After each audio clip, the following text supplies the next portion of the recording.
오늘 말씀은 욥이 엘리바스의 비난에 대해 답변하는 부분입니다. 욥은 친구들이 자기에게 재난을 주는 위로자들이라고 말합니다. 만일 자기가 친구들의 처지였다면 자기 역시 친구들처럼 머리를 흔들며 쯔쯔 말했다라고 하겠지만, 적어도 자기는 입술로 위로하고 근심을 덜어주려는 노력 정도는 했을 것이라고 말합니다. 이어서 욥은 주님께서 자신에게 진노하시고 자기를 원수로 여기셔서 자신이 망하게 되었다고 기도합니다. 피골이 상접한 자신의 모습을 보고 사람들이 무슨 큰 죄를 지어 이런 재난을 당했다고 말하면서 경멸하고 모욕한다고 한탄합니다. 그럼에도 불구하고 욥은 자신이 하나님께 기도하기를 원하고 자신의 기도 소리가 하나님께 상달되기를 원한다라고 그렇게 갈망하며 기도를 하고 있습니다. 오늘 말씀을 보면은요, 욥의 친구들로부터 전혀 위로를 받지 못했다고 그는 이야기합니다. 그러면서 친구들은 그에게 재난과 괴로움만 더하는 위로자들이라고 말합니다. 처음부터 지금까지 계속해서 욥을 흉악범으로 몰아가고 있었기 때문입니다. 그들은 욥을 만난 후 첫 일주일 동안은 침묵했습니다. 그러나 그 침묵한 때를 제외하고는 단 한 번도 욥에게 따뜻한 위로의 말을 하지 않았습니다. 그렇기에 욥은 이들에게 무엇에 격동되어서 나를 이렇게 올가매는 그런 말을 하느냐, 왜 이런 말을 내게 그렇게 하느냐, 너희들이 무슨 자극을 받았느냐 라고 그렇게 묻습니다. 무엇이 이들을 이렇게 재난을 당한 자에게 가혹한 폭언을 하는 자들이 되게 했을까요? 그것은 욥은 재난을 당했는데 자기들은 재난을 당하지 않았다라는 것, 바로 이 한 가지뿐입니다. 자기들은 재난을 당하지 않았다는 이유 하나만으로 마치 큰 권력이라도 잡은 듯이, 자기들은 의인이라는 듯이 그렇게 여기고, 재난을 당한 욥은 몹쓸 사람, 악인으로 매도하면서 폭력적인 말을 마구 쏟아내고 있는 겁니다. 혹시 나도 욥의 친구들처럼 내가 다른 사람들보다 조금 부유하다는 것으로, 내가 다른 사람들보다 어렵지 않다는 이유로, 내가 다른 사람들보다 더 나은 직장에 다닌다는 이유로, 아니면 내가 좀 부흥한 큰 교회에 있다는 것만으로 내가 더 높은 지위에 있는 사람인 것처럼 교만한 마음을 품고 있지는 않은지 나 자신을 살펴보아야 한다는 겁니다. 욥은 만일 자신이 친구들과처럼 그런 위치에 있었다고 하더라도, 물론 자기 역시 친구들처럼 인과응보의 교리에 따라 죄로 인하여 재난을 당했다는 말을 했을 것이라고 말하기도 합니다. 그러나 욥은 만일 자기가 친구들의 입장이라면 입술로만 하는 위로일지라도 재난을 당한 이를 격려하며 위로하려 힘쓰는 정도의 모습은 했을 것이라고 말합니다. 하지만 욥이 이런 말로 자신의 마음이 친구들과는 다르다고 말해봐야 달라지는 것 아무것도 없습니다. 욥이 겪고 있는 재앙이 너무 커서 그를 보는 사람은 누구나 욥이 너무 큰 죄를 지은 자라고 생각하고 있기 때문입니다.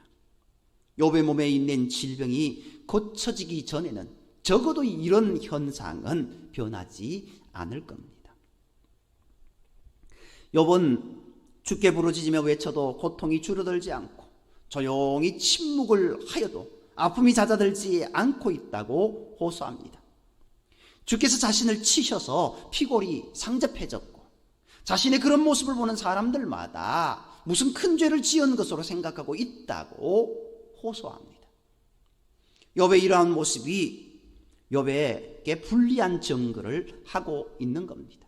자기가 아무리 진리의 말을 할지라도, 하나님께서 아무리 욥의 믿음이 훌륭하다고 인정하신다고 할지라도, 지금 욥이 겪고 있는 그 상황을 볼 때에는 욥은 아주 악한 사람, 큰 죄를 지은 사람으로 여겨질 수밖에 없기 때문입니다.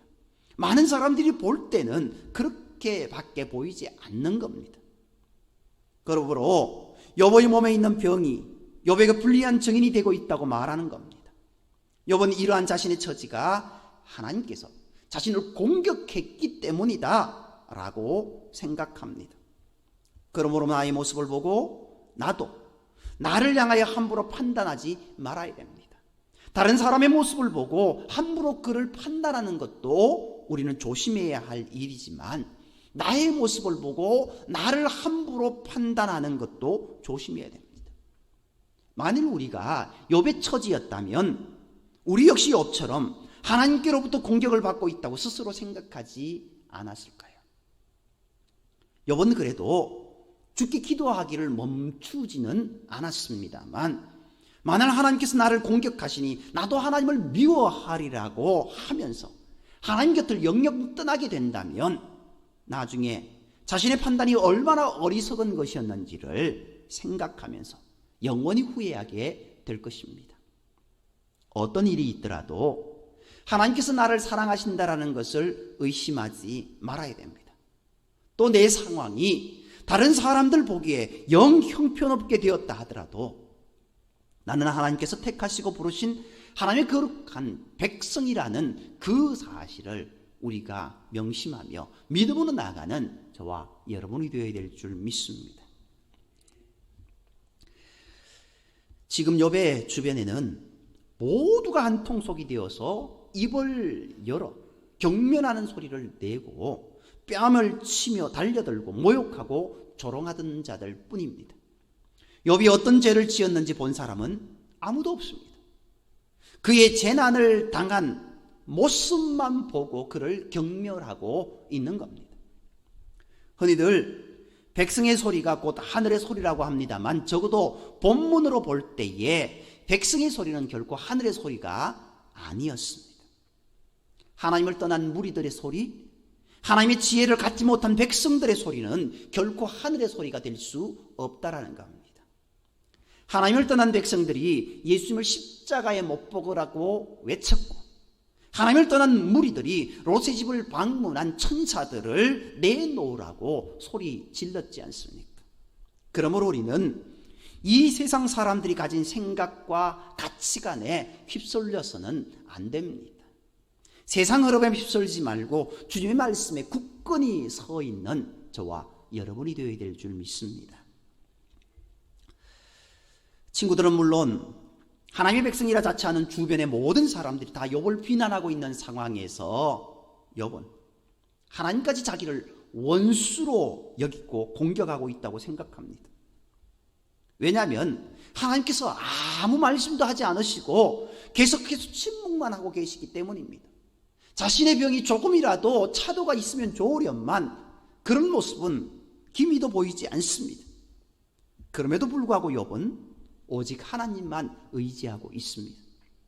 오직 하나님께만 탄식하고 하나님께만 절규하고 하나님께만 호소하고 있습니다.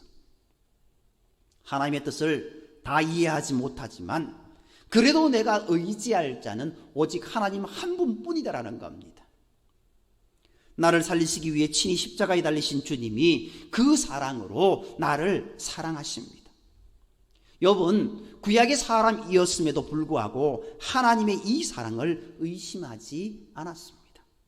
그 믿음으로 끝까지 기도의 자리를 잃지 않았던 욥처럼 주님과 만나는 자리를 숨이 끊어지는 그 순간까지 잊지 말아야 될 줄 믿습니다.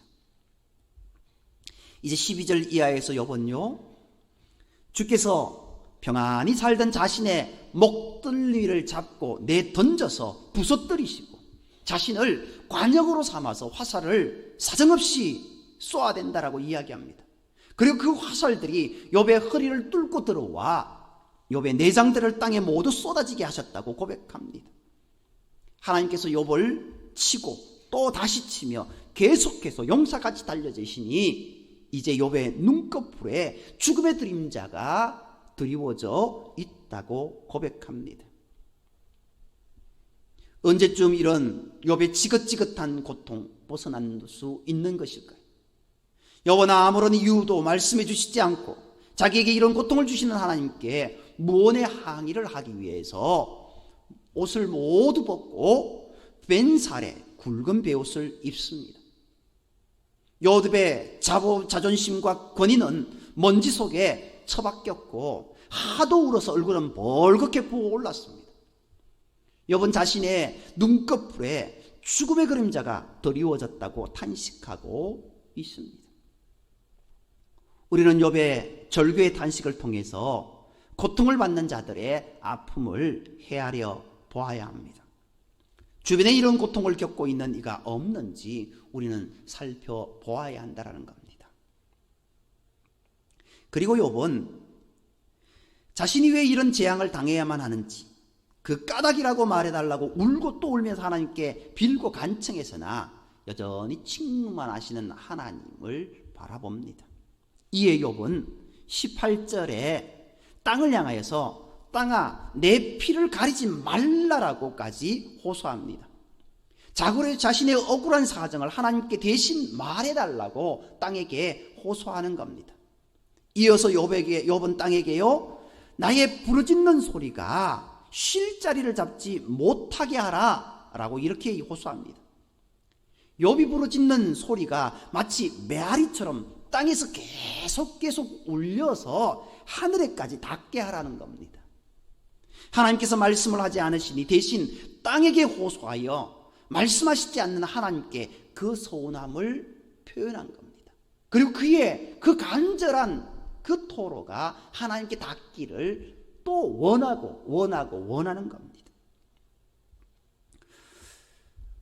내 부르짖는 소리가 쉴 곳을 잡지 못하게 하라는 것을 공동번역에서는 애타게 정의를 찾는 내 부르짖음이 허공에 흩어지지 않게 하라라고 번역하고 있습니다. 성경에서 말하는 정의는 두 가지 뜻이 있습니다. 첫 번째는 복을 받을 자가 복을 받고 벌을 받을 자가 벌을 받는 것이 정의입니다. 벌을 받을 자는 권세가 있든지 없든지 상관없이 벌을 받고 복을 받을 자는 힘이 없는 자라도 반드시 그 복을 받는 것이 정의라는 겁니다. 두 번째로 그 공동체에서 가장 연약한 자가 아무런 염려 없이 당당하게 사는 것이 정의입니다. 그런데 지금 욥은 성경에서 말하는 이 두 가지의 정의가 다 왜곡된 현실 속에 있다라는 겁니다. 욥은 이 벌을 받을 만한 죄를 지은 적이 없습니다. 그런데 지금 욥은 가장 흉악한 죄를 지은 자들이 받는 벌을 받고 있으니 정의가 아니라는 겁니다. 두 번째로 자신이 재앙을 만나 그 사회에서 가장 연약한 자가 되었는데 세상은 그를 사람 취급도 하지 않는다라는 겁니다. 이것 역시 정의롭지 않다라는 겁니다. 그러므로 욥은 이 억울함을 땅에서 호소하고 그가 부르짖는 소리가 땅에서 계속 울려서 하나님의 귀에까지 들리게 하라고 탄식하며 호소하고 있는 겁니다. 욥의 이 탄식과 절규는 재앙을 만난 자의 답답한 심정을 잘 설명하고 있습니다. 내 이웃 중에 이런 답답한 마음을 가진 자가 있다면 그의 답답한 심정을 이해하며 따뜻한 마음으로 손을 잡고 안아주고 위로하고 기도해 주어야 할 것입니다. 실제적으로 욥은 단지 사람들에게 따뜻한 말 한마디를 듣고 싶었을 뿐입니다. 그저 자신이 겪는 그 고통을 불쌍히 여기며 위로하는 말 한마디를 듣고 싶었을 것입니다.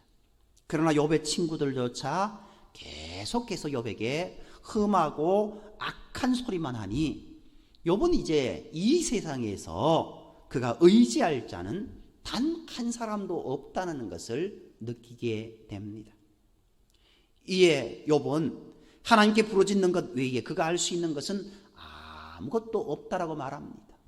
물론 하나님께 그렇게 간절히 부르짖었지만 하나님의 응답하심이 없습니다. 그럼에도 불구하고 하나님께 간절히 고백합니다. 그리고는 하나님께 자신의 억울함을 풀어줄 중재자를 속히 보내달라고 19절 이하에서 호소하고 있습니다. 지금 가장 힘들고 어려운 고통 속에 빠져 있는데 의지할 곳은 하나 없고 속 시원히 내 답답한 심정을 말할 사람조차 없다고 생각할 때 무엇을 생각하십니까?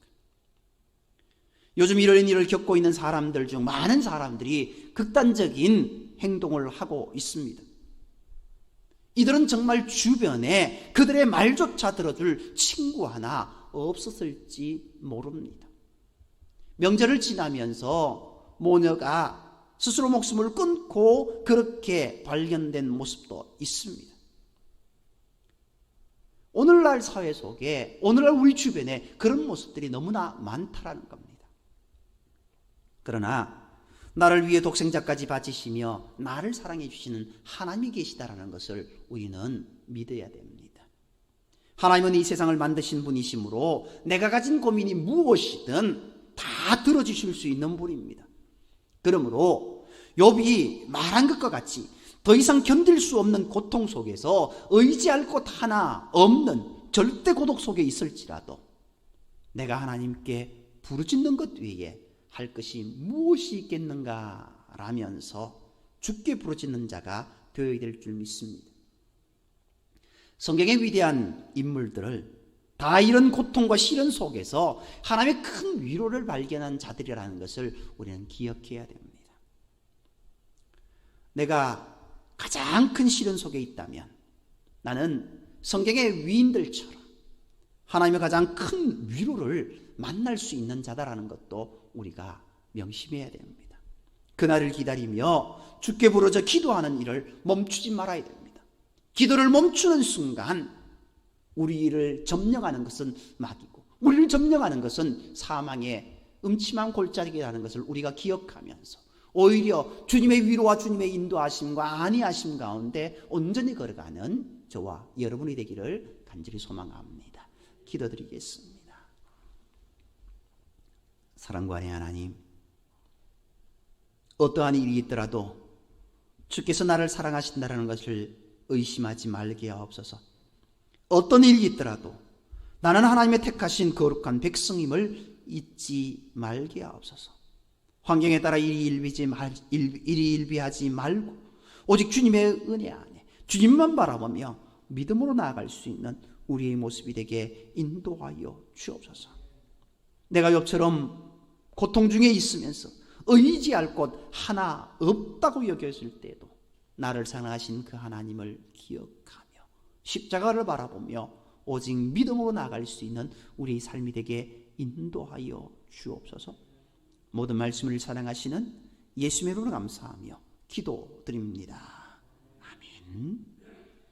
우리 말씀을 기억하면서요 391